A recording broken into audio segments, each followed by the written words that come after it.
नमस्कार. श्री स्वामी समर्थ सर्वांना.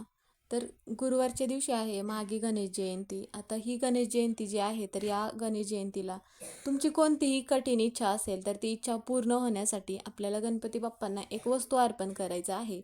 त्यासाठी तुम्ही ह्या वस्तू घरी पण अर्पण करू शकता. तुमच्याकडे देवघरात गणपती बाप्पाची मूर्ती असेल तर.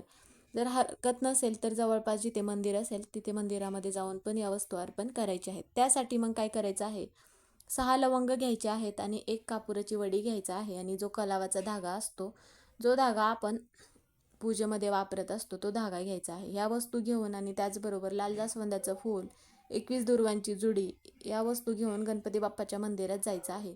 तिथे गेल्यानंतर सगळ्यात अगोदर लाल जास्वंदाचं फूल, 21 दुर्वांची जुडी गणपती बाप्पांना अर्पण करायचं आहे आणि त्यानंतर तुम्ही 3 वेळा अथर्व शीर्ष पठण करायचं आहे. अथर्व शीर्ष पठण केल्यानंतर 1 वेळा फलश्रुती म्हणायचं आहे आणि तुमची जी कोणती इच्छा असेल ती इच्छा गणपती बाप्पांना सांगायचं आहे आणि प्रार्थना करायचं आहे. आणि त्यानंतर तो जो धागा आहे तो धागा घेऊन घरी जर तुम्ही हा मुलांसाठी उपाय करणार असाल तर मुलांच्या हातामध्ये बांधायचा आहे किंवा मग मुलांच्या बॅगमध्ये ठेवायला देऊ शकता, शाळेच्या बॅगमध्ये, किंवा मुलगी असेल तर मुलीच्या पर्समध्ये ठेवू शकता. म्हणजे की जिथे कुठे ठेवाल ते सोबत राहील अशा ठिकाणी ठेवायला द्यायचं आहे. आणि मग तुम्ही स्वतःसाठी करणार असाल तर स्वतःजवळ ठेवायचं आहे. श्री स्वामी समर्थ.